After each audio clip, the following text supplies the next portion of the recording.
Bonjour à tous, alors j'espère que vous allez bien. Moi bah écoutez, tout va bien. Donc vous l'avez vu au titre, mais je vais vous parler de la conduite accompagnée. Enfin plus précisément, je vais commencer par ça en tout cas, les différentes façons de passer le permis, etc. Bref, j'englobe tout ce qui est conduite, etc. dans cette vidéo. Enfin j'englobe plein de trucs et vous allez bien voir. Parce que ça fait maintenant plus d'un an. Voilà, depuis le 10 janvier exactement, ça fait donc un an que je conduis ma petite voiture, que j'ai mon permis, donc c'est cool. Et quand je vous avais fait l'année dernière justement ma vidéo sur mon examen du permis de conduire, je vous avais promis que je ferais une vidéo sur la conduite accompagnée, que je vous parlerai de ça, parce que il faut savoir que moi j'ai passé mon permis en conduite accompagnée. Depuis un an il y a peut-être des choses qui ont changé, du coup tout ce que je vais vous dire dans cette vidéo, sachez que c'est par rapport à mon expérience, par rapport à mon auto-école, par rapport à mon ressenti, etc. La conduite accompagnée ou la conduite ou quoi que ce soit, enfin bref, tout peut changer et ça dépend de chaque personne. Parce qu'avant qu'on vienne me dire en commentaire, oui, mais moi je ne passe pas comme ça, je suis pas comme ça pour la conduite accompagnée, il n'y avait pas ça, on m'a pas dit ça, nanana, voilà. Je vais prendre l'avance. Quand vous arrivez pour vous inscrire au permis de conduire, déjà il faut savoir qu'on peut s'inscrire à partir de 15 ans. Ça c'est tout nouveau. Moi quand je me suis inscrite c'était à partir de 16 ans. Voilà, donc ils ont avancé d'une année ou reculé, bref. À partir de 15 ans, on peut s'inscrire au permis, à la conduite en tout cas, au code de la route, enfin à l'auto-école. Mon auto-école, on va dire, me proposait plusieurs choix et c'était en fait sous forme de forfait. Je sais pas si vous, si c'est ça. Par exemple, on va prendre un chiffre au hasard, 1200 €. Vous aviez un forfait à 1200 € où dedans il y avait compris toute la partie code. Donc moi c'était le code en salle illimité, donc je pouvais aller autant de fois que je voulais à la salle de code. Il y avait le code sur internet, donc par exemple pendant 6 mois je crois, enfin une inscription à l'examen du code de la route. Voilà pour la partie code. Après il y avait la partie conduite bien sûr, où il y avait pour la conduite accompagnée les 20 heures obligatoires avec le moniteur. Enfin il y avait vraiment tout de compris genre dans les 1200 €. La partie code, j'ai déjà fait une vidéo là-dessus pour parler du code de la route, etc. Je la mettrai dans le petit qui est je ne sais plus quel côté. Voilà, mais vous l'aurez. Je vous invite à aller la voir si jamais vous voulez voir certaines choses. Alors sachez pareil que cette vidéo date un peu, donc il y a certainement eu quelques petits changements depuis. Quand vous inscrivez donc à la conduite, vous avez le choix soit de faire un conduite accompagné, soit la méthode que je vais dire normale. J'ai pas trop de nom pour celle-là, mais ce sont les 20 heures de conduite avec le moniteur. Ces 20 heures de conduite, vous avez votre code de la route, vous l'avez eu, yes! C'est génial, on est heureux. Maintenant on passe aux 20 heures de conduite avec le moniteur. Alors il faut savoir que vous avez 20 heures minimum avec votre moniteur. Mais si par exemple pour je ne sais quelle raison, au cours de votre apprentissage, vous dites non en fait il me faudrait 1 ou 2 heures de plus, ou lui le moniteur vous dit non il te faudrait 3-4 heures de plus, eh bien il faut savoir que ces heures en plus vous allez les payer. Donc en gros vous avez payé votre forfait par exemple à 1200 € et vous allez je sais pas payer 20 € de l'heure en plus. Et surtout, la même chose, si jamais vous ratez votre examen, enfin vous faites, allez on va dire 30 heures, donc vous avez fait vos 20 heures, que vous avez payé dans le forfait, etc. Et vous décidez de faire 10 heures en plus, vous avez payé ces 10 heures en plus, parce que vous sentiez que vous en aviez besoin, vous ratez votre examen pour je ne sais quelle raison, enfin bref on rate l'examen, ça peut arriver, c'est des choses qui arrivent. Et là, qu'est-ce qui se passe? Soit vous décidez de reprendre des heures avec le moniteur, vaut mieux reprendre des heures avec le moniteur parce que généralement il y a un laps de temps entre les deux examens, peut-être je pourrais pas vous dire combien parce que moi j'ai pas eu ce problème là. Imaginons 2 mois et vous pouvez, si vous conduisez pas pendant 2 mois vous allez perdre l'habitude de conduire et vous allez arriver à l'examen complètement je connais plus la voiture. Donc c'est pour ça que si vous loupez votre premier examen, vous avez le choix entre soit reprendre des heures avec le moniteur, là vous allez repayer des heures en plus, ou alors il y a une autre option qui est la conduite supervisée. Alors la conduite supervisée c'est pratiquement la même chose que la conduite accompagnée, sauf que généralement c'est en cas d'échec à l'examen, vous devez faire 1000 km minimum et minimum 3 mois. C'est une alternative qui est plutôt intéressante si vous loupez votre examen, vous n'avez pas besoin de repayer des heures. Vous passez en conduite supervisée et donc c'est la même chose que la conduite accompagnée, vous allez conduire avec vos parents etc. En conduite supervisée, alors je crois que c'est ce macaron là qu'on a, le macaron conduite accompagnée. Je crois pas qu'il existe d'autocollant conduite supervisée. Donc on retourne au moment de l'inscription maintenant. Vous avez un autre choix au lieu des 20 heures, vous avez la conduite accompagnée ou aussi appelée le AACC. Alors qu'est-ce que ça veut dire exactement? Attendez, je cherchais le nom parce que je l'avais. J'aurais dû apprendre ça par cœur, vous savez, ça m'aurait évité de rechercher dans le manuel. Ah! Donc conduite accompagnée ou AACC qui veut dire apprentissage anticipé de la conduite. Donc c'est l'autre mot on va dire abrégé de conduite accompagnée, mais souvent je pense qu'on dit oui je suis en conduite accompagnée. C'est rare que j'ai jamais entendu quelqu'un me dire oui je suis en AACC. La conduite accompagnée c'est pareil, dès 15 ans vous avez passé votre code, vous passez en conduite accompagnée. Avant de passer en conduite accompagnée, de conduire direct avec vos parents, il faut savoir que vous avez 20 heures obligatoires avec le moniteur. Moi pendant ces 20 heures en fait il m'a vraiment appris la base de la base. Par exemple tout ce qui était le créneau, se garer en bataille avant, arrière, etc. Ça il m'a dit écoute je te le montre une fois. C'est des trucs que je vais plus, comment dire, beaucoup plus travailler avec mes parents. Il m'a tout montré, tout dans la conduite, mais il n'a pas, comment dire, approfondi les choses de façon à ce que je sois une super conductrice.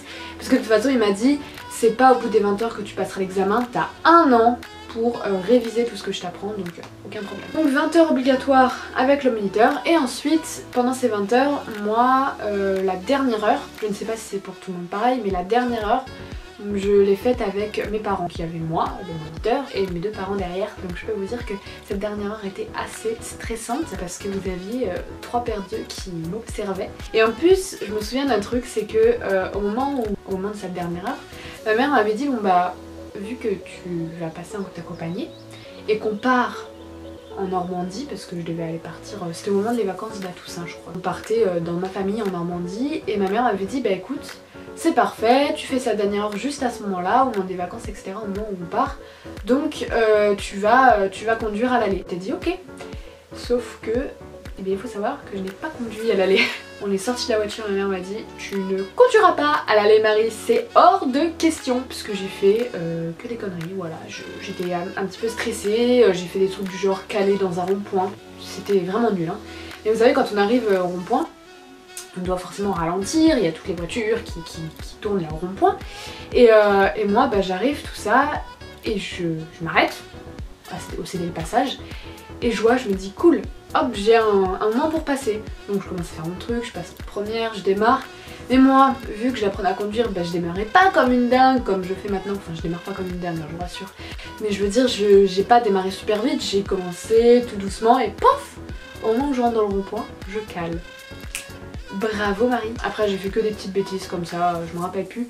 Mais alors ce moment où j'ai calé dans le rond-point, c'était phénoménal. Pour revenir un peu à la conduite accompagnée, alors la conduite accompagnée ça dure 1 an et il faut faire minimum 3000 km. Ça je ne pense pas que ça ait changé depuis. Normalement, si je ne dis pas de bêtises, enfin moi en tout cas quand j'y étais, il y avait 2 rendez-vous pédagogiques à faire avec le moniteur, c'est ça, il y avait 2 rendez-vous pédagogiques obligatoires à faire avec l'auto-école. Donc en gros je crois que c'était au bout de genre 4 mois de conduite, on prenait rendez-vous avec l'auto-école et on prenait rendez-vous pour voir où est-ce que j'en étais, etc. Et voilà. Alors là ce que je vais vous dire, il y a je crois du changement qui est tout à fait possible. Je pense que ça va changer, apparemment ils veulent augmenter. Ils veulent augmenter la durée probatoire, donc la durée où vous avez votre petit A derrière la voiture. Pour quand vous faites les 20 heures de conduite ou en conduite supervisée en fait. Parce que oui, en conduite supervisée ça ne change pas. Vous allez avoir donc le A pendant 3 ans et vous allez avoir 2 points par an. Alors quand vous commencez avec le A en fait, quand vous êtes en période probatoire, vous avez 6 points. Par contre, la durée probatoire de la conduite accompagnée c'est 2 ans de A et 3 points par an. Bon après comme je vous le dis, ça j'ai entendu que ça allait peut-être changer, qu'ils allaient augmenter d'1 an. Je vais vous donner un peu mon avis par rapport, entre ce que je pense des 20 heures de conduite, la conduite accompagnée et la conduite supervisée. Ça reste après mon avis et par rapport à l'expérience que j'ai pu avoir autour de moi. Moi j'ai passé en conduite accompagnée, je connais des gens qui l'ont passé en supervisée, je connais des gens qui l'ont passé en 20 heures de conduite. Les 20 heures de conduite ou plus, je trouve que personnellement les gens qui l'ont passé autour de moi et qui l'ont fait en 20 heures n'ont pas eu leur examen.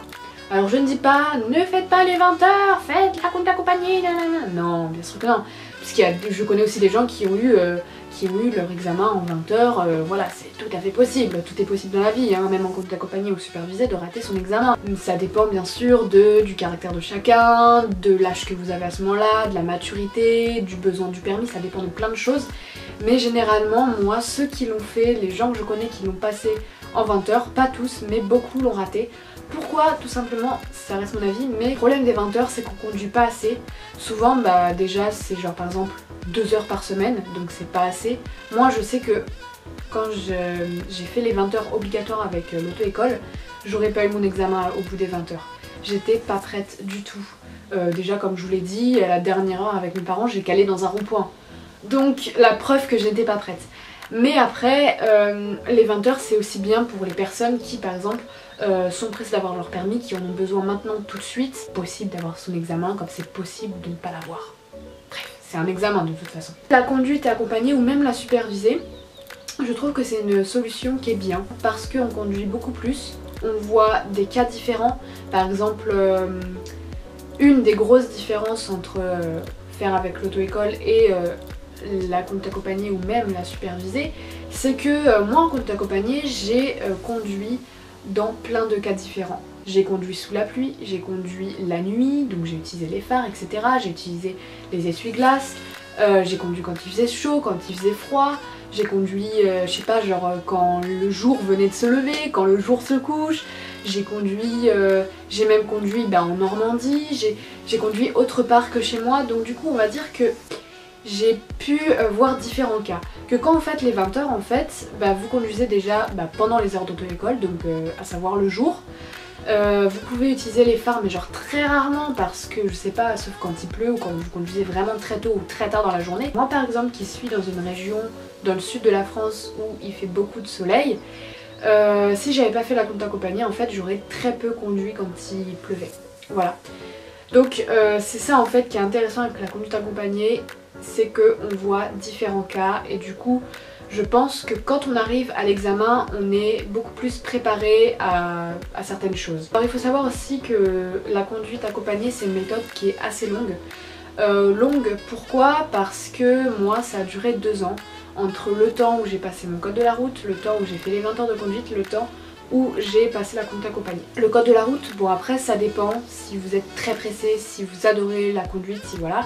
Moi franchement quand j'ai passé le code de la route, ça me saoulait. Et j'ai mis super longtemps à le passer parce qu'en plus au moment où mes parents m'ont inscrit, je n'avais pas plus besoin que ça. Donc moi le code de la route, j'ai mis au moins 6 mois à le faire parce qu'entre temps je passais mon CAP de coiffure. Donc je trouvais le prétexte de dire oui mais j'ai mon CAP blanc, j'ai l'examen du CAP, enfin moi je trouvais plein de prétextes. Et du coup je passais pas, j'y allais pas super souvent. Et il y a une chose qu'il faut faire attention, alors ça je parle surtout pour les gens qui choisissent de faire la conduite accompagnée pour leur enfant. Il faut faire attention à ce que vos enfants fassent leurs études pas trop loin de la maison ou alors qu'ils restent à la maison. Si par exemple vous vivez comme moi dans le sud de la France et que pour je ne sais quelle raison votre enfant décide de faire ses études à Paris, c'est mort. Non, pas de conduite accompagnée. Parce que la conduite en fait c'est de la pratique, il faut conduire le plus souvent possible. Moi déjà en fait quand j'ai passé la conduite accompagnée, quand je l'ai fait, j'étais à l'internat à Perpignan. Donc moi je suis sur Narbonne et je faisais l'internat à Perpignan. Donc déjà cette année là pendant ma conduite accompagnée je ne conduisais pas assez, je conduisais au moins 1 fois par semaine mais c'était pas assez. J'aurais dû conduire plus.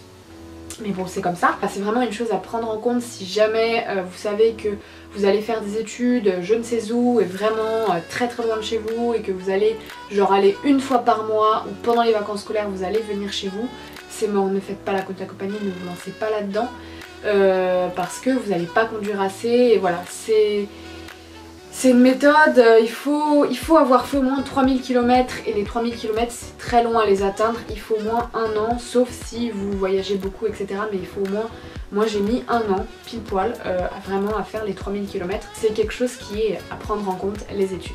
Donc on va passer maintenant on va dire un petit récapitulatif, enfin les petites choses à savoir, les petites choses importantes à savoir, que vous soyez accompagnateur ou l'accompagné.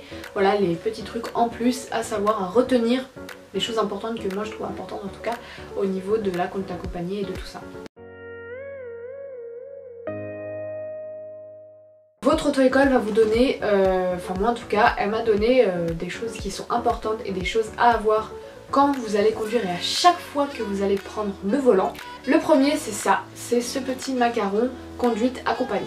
Ça il faut toujours le mettre derrière votre véhicule quand vous allez conduire. Voilà, donc moi c'était un aimanté en fait, donc c'était cool. Comme ça, je le mettais, je l'enlevais tranquillement. Donc ça c'est quelque chose de très important pour les forces de l'ordre déjà, mais aussi pour les personnes qui sont derrière vous, qui sachent au moins, genre qui disent pas ah ce con il a calé, etc. Au moins il comprendra pourquoi vous avez calé. Enfin, généralement. Et c'est aussi pour que les gens soient un petit peu plus indulgents, mais ça c'est très rare. Et une autre chose importante c'est ceci. Alors ça c'est quoi en fait? C'est votre permis de conduire. Donc moi voilà, ce petit carnet, ce livret d'apprentissage. À chaque fois que vous prenez le volant, en tout cas moi à chaque fois que je prenais le volant j'avais ce petit carnet. C'était mon permis de conduire. Parce que forcément quand on est en conduite accompagnée, on conduit mais on n'a pas de permis de conduire, on n'a rien. Donc on a ce livret en fait qui nous protège, voilà, c'est le livret d'apprentissage. Donc par exemple si vous faites arrêter par les forces de l'ordre et tout ça, il faut que vous ayez bien sûr le macaron conduite accompagnée et ce livret, ils peuvent vous le demander, vérifier si vous l'avez. Dans ce livret en fait on retrouve, moi en tout cas dans le mien, le tableau avec tout ce que j'ai fait comme parcours. Donc il y a la date, le trajet que j'ai fait, la durée, les kilomètres, la météo, le trafic et les remarques. Donc voilà, bon les remarques vous voyez que c'est une case que je ne remplissais pas souvent parce que je n'aime pas grand chose à dire. Il y a aussi des petits exercices, voilà comme ça, si j'avais envie de m'entraîner. Et à la fin on a tout ce qui est l'attestation pour l'assurance, pour si jamais on se fait arrêter par les forces de l'ordre, etc. Enfin bref voilà, c'est les deux choses importantes à avoir quand vous conduisez. En tout cas moi c'était comme ça quand je conduisais, je pense pas que ça ait changé. Comme je vous l'ai dit au tout début de la vidéo, mais maintenant la conduite accompagnée, enfin plutôt l'inscription au permis de conduire est valable, enfin on peut s'inscrire à partir de 15 ans. Alors je trouve qu'à partir de 15 ans c'est bien, parce qu'on conduira plus souvent, on conduit plus tôt, etc. Mais en même temps je trouve qu'il y a un petit bémol sur ça, c'est que à 15 ans on est peut-être encore un peu trop jeune. Après ça dépend du caractère de chacun, etc. On est encore un peu... certains sont peut-être en crise d'adolescence, ou peut-être en froid avec leurs parents, etc. Et c'est pas trop le moment, je pense, de se lancer en conduite accompagnée ou de se lancer au permis de conduire quand on est en froid avec ses parents, quand on s'entend pas bien. Moi je pense que c'est un âge voilà, où il peut y avoir plus facilement des conflits avec les parents. La conduite accompagnée c'est une méthode qui est intéressante parce qu'on conduit plus souvent, on voit plus de cas différents, etc. Donc voilà, pour moi c'est vraiment une méthode, comme la supervisée qui est une méthode intéressante aussi. Deux façons de passer le permis qui sont bien parce que on voit beaucoup plus de choses et je pense qu'on est beaucoup plus préparé pour passer le permis et pour après se retrouver seul pour conduire en fait. Il y a une chose à savoir qui peut en intéresser certains, mais on peut passer son permis à l'âge de 17 ans et demi. C'est cool, vous avez le permis plus tôt, mais par contre, je ne crois pas que vous allez recevoir, enfin même si vous avez eu votre permis à 17 ans et demi, vous n'aurez pas la petite carte du permis avant vos 18 ans et vous ne pourrez pas conduire avant vos 18 ans. Donc c'est un point négatif comme un point positif, mais au moins il faut se dire que le jour de vos 18 ans, vous pouvez prendre la voiture sans problème.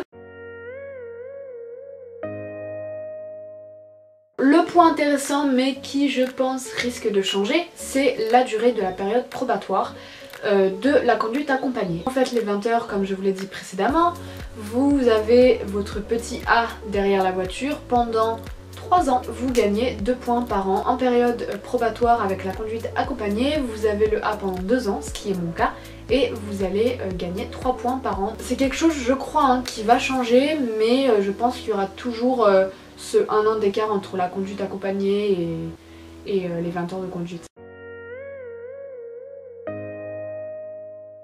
Et quand vous êtes jeune conducteur, quand vous venez d'avoir votre permis, vous commencez avec 6 points. Donc c'est pas beaucoup et ça peut partir très vite. Et il faut savoir qu'en tant que jeune conducteur, vous avez droit à 0,2 g d'alcool dans le sang. Alors pourquoi 0,2 g d'alcool dans le sang et pourquoi pas 0 ? Tout simplement parce que il arrive que dans certains gâteaux, certains gâteaux, certains plats, etc. il y ait de l'alcool dedans. Donc du coup voilà, si vous soufflez dans ma langue vous avez 0,2, pour les jeunes conducteurs c'est 0,2 et pas plus. Et un truc important à savoir, c'est la vitesse quand vous roulez.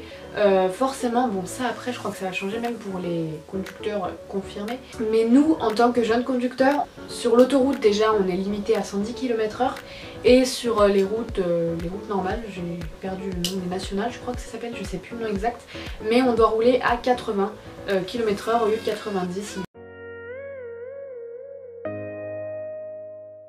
Alors là ça n'a rien à voir avec le jeune conducteur, mais quand vous êtes en conduite accompagnée, vous n'avez pas le droit de conduire à l'étranger, parce que je crois que la conduite accompagnée n'est pas reconnue dans les pays étrangers, enfin dans certains pays étrangers. C'est voilà, une interdiction. Si vous allez à l'étranger, vous n'avez pas le droit de conduire en tant que conduite accompagnée.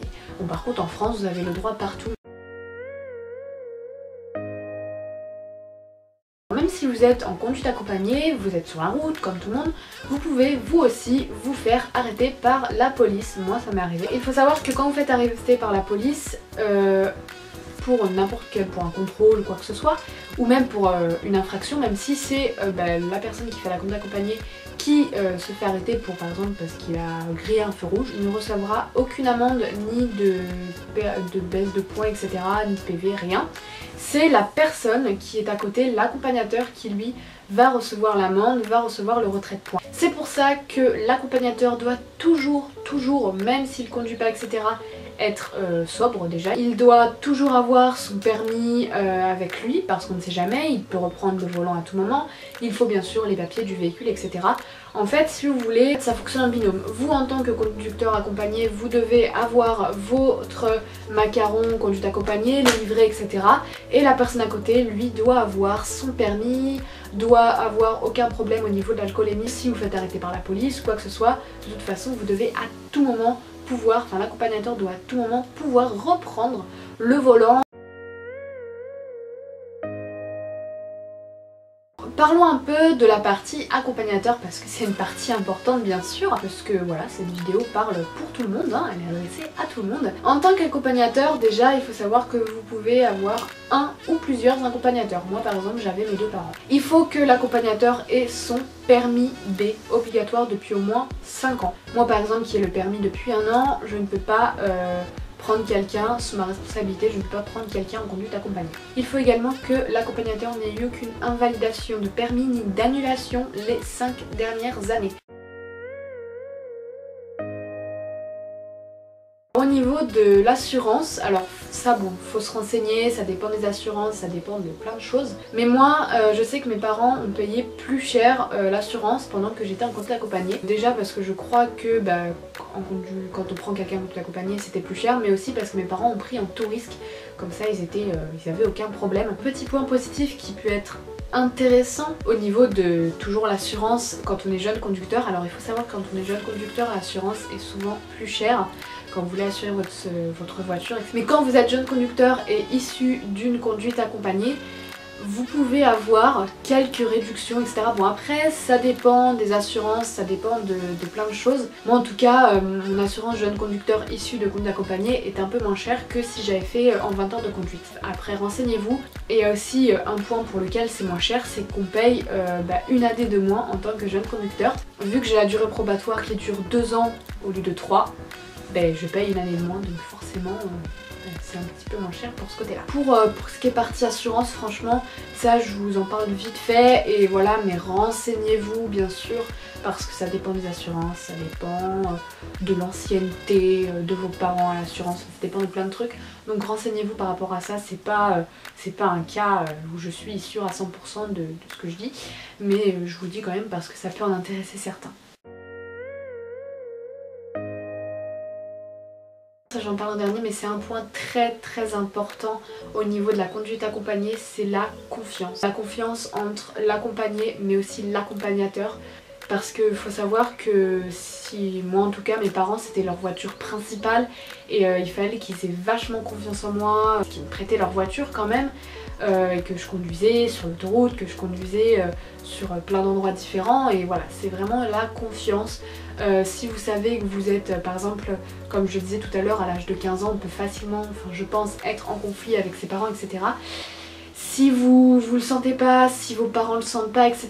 Si vous voyez que ça va pas le faire, si vous êtes souvent en conflit avec vos parents, c'est pas le moment de le faire en fait. Voilà, faut vraiment qu'il y ait une confiance entre les deux parties. Parce que moi, il m'est arrivé de pas m'entendre pendant la conduite accompagnée avec mes parents, d'être là, oui, gna gna gna, voilà. Donc c'est pour ça, la confiance.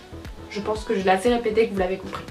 Écoutez, cette petite vidéo, je pense qu'elle va être assez longue, est maintenant terminée. J'espère qu'elle vous a plu, que vous aurez pu apprendre des choses. J'espère que j'ai été claire sur tous les points. Je pense que je vais bien amuser au montage parce qu'avec tous les cafouillages que j'ai eu. Mais c'est pas grave, j'aime faire ce genre de vidéos et puis voilà, je vous l'avais promis. Si jamais vous avez des questions ou quoi que ça, vous voulez savoir des trucs en plus, n'hésitez pas à me le demander en commentaire. Si vous avez des trucs, des expériences vous aussi à partager pour votre conduite accompagnée, des trucs à dire sur ça, ou si jamais vous êtes en conduite accompagnée et que vous voulez rectifier certaines choses ou quoi que ce soit, n'hésitez pas à me le dire en commentaire, je serais très contente d'apprendre tout ça. Voilà. Et puis j'espère que cette petite vidéo vous a plu. Je vous fais plein de gros bisous et je vous retrouve la semaine prochaine pour une nouvelle vidéo. Bye bye.